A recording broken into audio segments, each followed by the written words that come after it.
This religion has been sent to dominate, to wipe out, to take out every other religion. Has spoken out against forced marriages, but agrees to a marriage ceremony, a nikah, involving a 14-year-old girl. We need to be loud and we need to push back very loudly and very strongly. I think being polite isn't going to cut it anymore. Otherwise, it's going to be too late. You're going to expect a lot of your victory because you're standing next to a guy who's going to literally insert his genitals into another man's back passage. You got your democracy, we got our own Sharia. I do genuinely believe we are in trouble, and I do think we need to act. We will regret it. Something worrying is going on in our mosques in the UK. You know, it's not something that many of us are tuned up to, would consider researching, because if you're not a Muslim, why would you, right? You don't go to mosque, you don't know what they say in there, you don't even really know what Islam is or the kind of things they preach. And I'm covering this today because as an active user of X, I notice on a weekly basis these clips popping up of very extreme things being said in mosques around the UK. And this is not to say that this is every mosque, of course, but what's worrying is that none of these mosques are getting investigated by police. There are no imams being fired. There are no mosques being closed down. And when you look at some of the stuff being said, they are pretty extreme. So we're going to have a look at some of those. And just to let you know, I have clipped the important bits out of these. I made sure to do it in a way that was not out of context, even though that wasn't very hard, to be perfectly honest with you. And the majority of these clips surfaced either this year or last year. So they all are in recent history, but I was not able to find out exactly what locations all of them were in. So just bear that in mind. But this is some of the kind of extreme stuff that we are seeing in the UK being said today. Allah is not shy of the truth. We don't say that Islam is here to live, to coexist with lots of different religions and all of us can just hold hands and be friends. This religion was sent to dominate the world. It was sent to be superior, to extinguish the light of every other religion and to be superior to it. But we're not shy to say it, and we don't find that to be something that we should be shy to say. That this religion has been sent to dominate, to wipe out, to take out every other religion, to eclipse it, to be superior to it, to have the people leave every religion and to accept Islam. And if that requires fighting to achieve it, then it requires fighting to achieve. Because the greatest purpose for which jihad was legislated is to make the word of Allah the highest and the word of those who disbelieve the lowest. Equate the Muslim with the criminals. And here Allah's not talking about the criminals, talking about who? The kuffar, the disbelievers.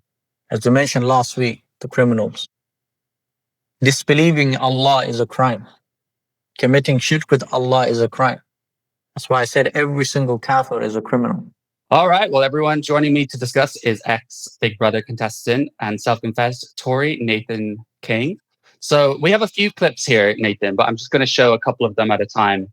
Yeah. It's pretty scary, right? It is. It's scary, but it's not surprising. I'm not surprised at all because they're very open. They're very open about what they want to achieve. And I think we need to start being equally open and equally boisterous in pushing back against it. Because I think that recently, and I wish I could remember who said it, and it was a brilliant little piece they'd done on it in terms of the Jewish community in this country and how that the Jewish community notoriously just accept things, just let's not cause a fuss, let's just kind of try and move on and almost just brush it under the carpet that happened, we'll be fine. That's not what needs to happen anymore. We need to be loud and we need to push back very loudly and very strongly. I think being polite, which I suppose would have been the best word to summarise what was said about the Jewish community, they are polite, isn't going to cut it anymore, I don't think. Otherwise, it's going to be too late. In certain areas in this country, already is too late, potentially. And I don't know what would need to happen to push back against that. But someone very strong in charge. Yeah. I think Trump-esque, I would say. Yeah, I agree. I mean, you can almost kind of see how this has got out of hand, right? Because when I think about the ultra-Orthodox Jewish community who don't integrate, who speak their own language, who have their own strange way of dressing, we can ignore those people because they're so small in number. Yeah. And, their kids go to a Jewish school. Now, if entire towns started being dominated by ultra-Orthodox Jews, I argue that actually people would be more emboldened to speak out against it because of anti-Semitism is Agreed. pretty rife. But even if that happened, it wouldn't be okay because it's not British culture, right? But then their religion doesn't have this kind of dominant aspects of trying to convert people and trying Recruit. to recruit, influence policy, spread.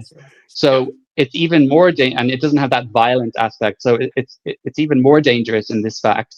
And I totally agree with clamping down on this stuff. I mean, it's through years of appeasement and you know, oh, it's just this tiny community and they may say some crazy stuff, but like they're their own thing, you know, leave them be. And this appeasement is just growing an issue more and more. I just can't believe that they've not been investigated. But I do worry that if we decide, okay, let's change this, let's investigate these mosques, let's shut some of them down, let's ban certain things. I mean, we'll see what happens when we stop appeasing, right? Because some people say it's surprising we've not had more terrorist attacks and more violence. So I worry that even a tough approach is then going to be met with real hostility. It'd be met with Islamophobia. You're Islamophobic. That's what it'd be met with. That's what they're I was going to say covertly doing, but it's not even covert. They're just openly pushing this Islamophobia definition, and it's just going to get wider and wider, and to the point where we're just not going to be able to do this. We're not going to be able to criticise Islam, and I don't think that I'm not much of a. I don't really do much hyperbole. But on this one, I do genuinely believe we are in trouble, and I do think we need to act, or we will regret it. And I think that we need to hell with what they call us, to hell with what they say we are, whether it be racist or Islamophobic. We need to really clamp down, put our foot down, and not give up on our country, not give up on our values, not give up on what we stand for in this country. And I think your point was interesting about the ultra-Orthodox Jews, but I think that is the important point. They don't try to recruit. They're quite in fact, the interesting thing with Judaism is they actually actively try to put people off because of the years of oppression Jews have suffered, and the years of, you may or may not know the history. And that's the thing. So I think, but people would probably have a problem with it. You're right, due to anti-Semitism. It's curious. I don't know how. Yeah, I mean, it's still not ideal to have, even though their community is so small. I mean, normal, average Jewish people, I meet them, and they seem every bit as British as you, for example, and in every sense of the word. Like their faith doesn't really seem to come into their entire worldview and how they interact with the world and who they date and all of that kind of stuff.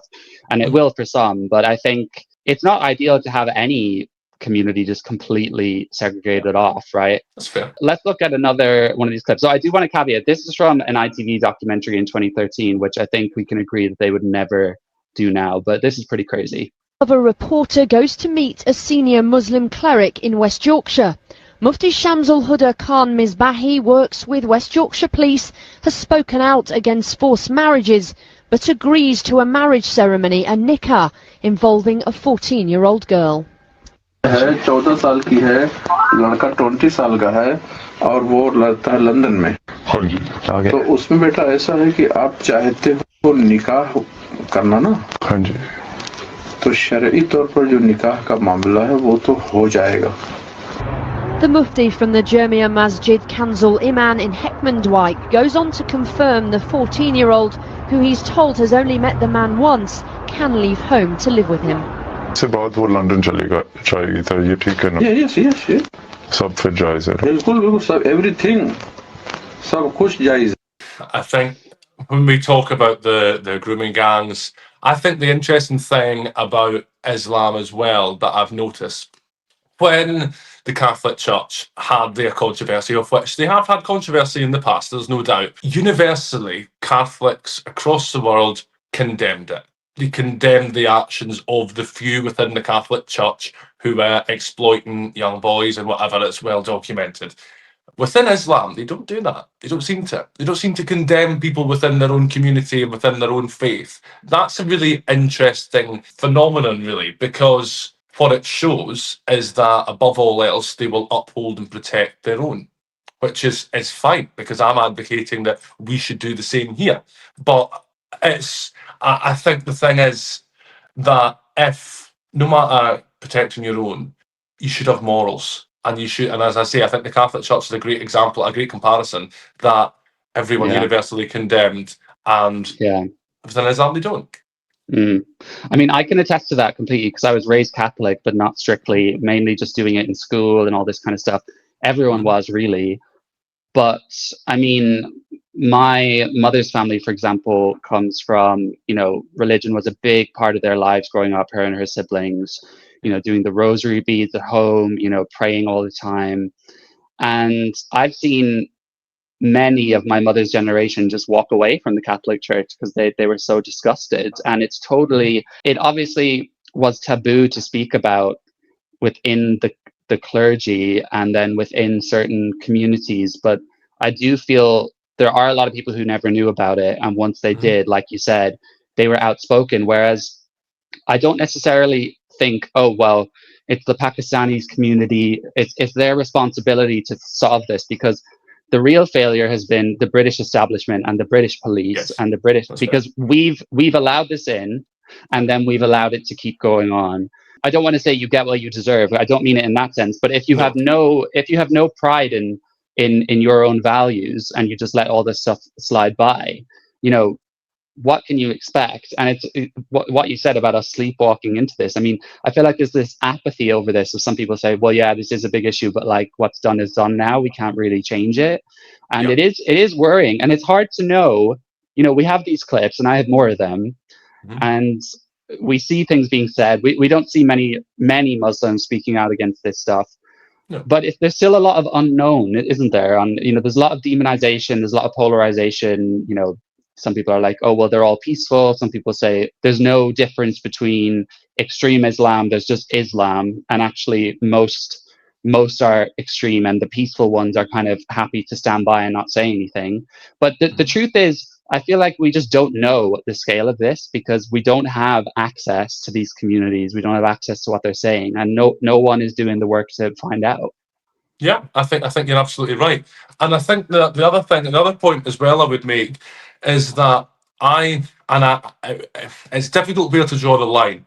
But in terms of, there's a few examples that spring to my mind in Scotland, politicians who have very strong links to Islam and very strong roots to other countries. And I worry with the large scale of people who have very strong links to other countries who are representing, who are an MP, whether it be an MP or an MSP up in Scotland, and their priority, it looks at the time, is not Scotland or not Britain. And that worries me as well. And I think it links with Islam in most cases that I'm seeing. And I think Hamza Yusuf is an example in Scotland. I don't know if you've heard of Hamza. If you haven't, that's good for you, because he's a troublemaking man that has caused so many issues for Scotland. But then his wife's family, I think, in Gaza.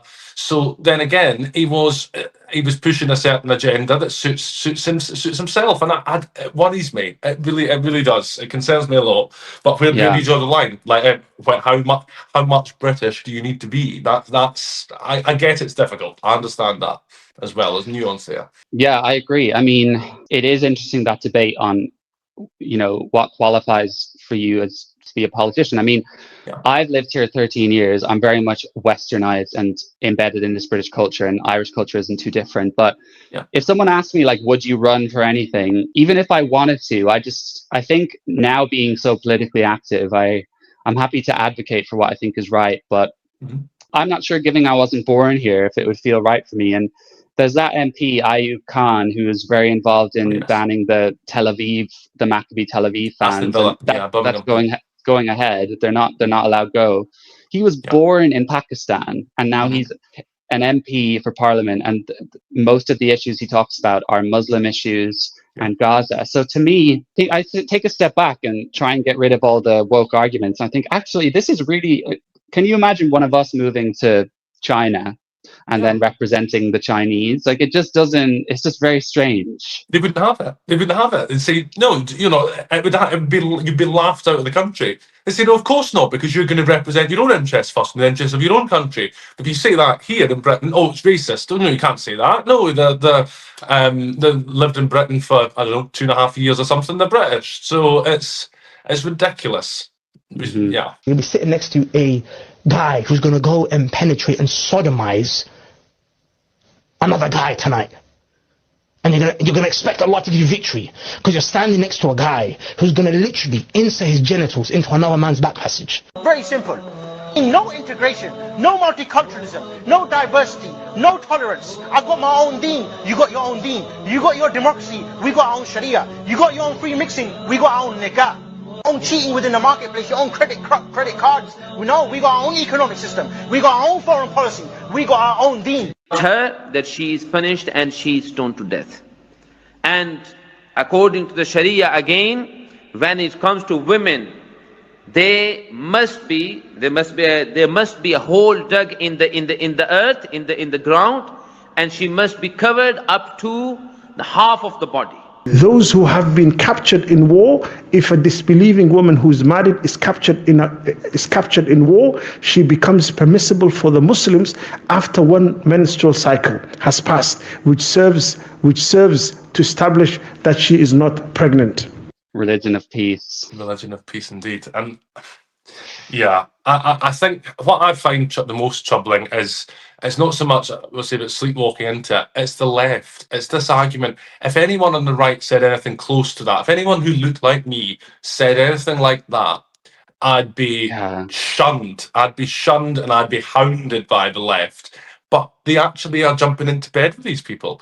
And it blows my mind, really. And I think the other thing is as well, in terms of remigration, in terms of how do we sort this problem, we don't have enough children in this country. We don't have enough country in the West, as well, actually.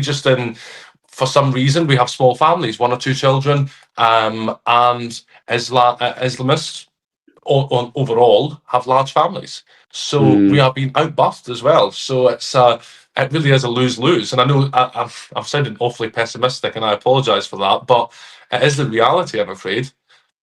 No, that is, it's okay. Like, because that's definitely the tone recently. It does seem really pessimistic because the birth rate is a phenomenon which people have many theories about.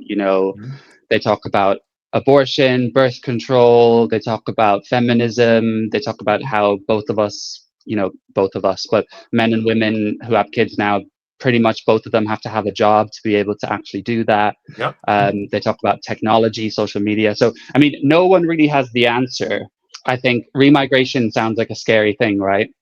But the way I've heard it put, which I can kind of have sympathy for, is obviously forcibly deport illegal people and people who are foreign nationals who have dual citizenship, who've committed violence, crimes. And then for people who hate our country and want to change it, then have measures that encourage them to go, whether that's us banning certain things and actually saying, if you want to do that, it's not here, or some other countries are taking measures like paying people to leave. So who knows where we're going to go with all of this. But I do think that, I just wonder if there's going to be a kind of pro-natal movement in the next decade, where people are scared of it because we start thinking of The Handmaid's Tale and like women being forced to have kids, which obviously should never ever happen. No.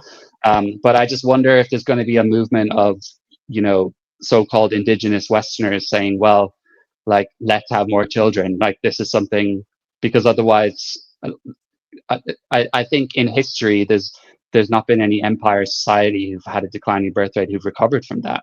Yeah, exactly. I think you're right, and I think it's so multifaceted. And Boris Johnson did a very interesting piece on it, and he said that in this generation we are boring. He reckons we're boring. He said if we don't drink enough, we don't have enough sex, and I think he's right. I think we have become. There's so many arguments on. I scroll through social media sometimes. There's this big push on man hating at the moment. I don't know where that comes from. Right throughout music, whether it's Sabrina Carpenter or Taylor Swift, or and just I scroll through TikTok, and there's so much of this women hating on men and making men out to be this thing that they are not, and that all contributes to it as well, because people have got this unrealistic, ridiculous expectation on men. And it's just madness. So yeah, I think we could argue about that one till the cows came home. But it's worrying also. Yeah. Yeah, it's so hard to reach a balance because obviously there were many positives with feminism on, women being liberated from being able to join the workforce and be able to have a mortgage and bank accounts and all of this stuff, which, goes without saying. But then you can also see why certain things and also the cost of living has led to less. It's not something I talk about much because I've not researched it too much, but it's definitely interesting. And just one part I forgot to add was this guy. He was specifically talking about the Queers for Palestine movement, and he was saying Hamas have failed because people in Western countries have bandied together with gays who sodomize each other. So, we will see that coalition break down. And, you've seen it already with your party, Zara Sultana, and the Islamist MPs. I mean, they're already arguing over trans issues. So I really I can see that thing falling apart fairly quickly. I mean, it happened with the Pride movement. Like a lot of the gays are breaking off from it now. It's bound to happen. Absolutely, I got that when I made some comments that went on Pick News and whatever about the trans issue. I got that labelled against me quite a lot, that I was anti-LGBTQ plus whatever, and I said no. Like there's a clear distinction there, and you're right. I've noticed that myself, that LGB is parting from the gender ideology nonsense, which good, so as they should. Really, they've hijacked it. 100%.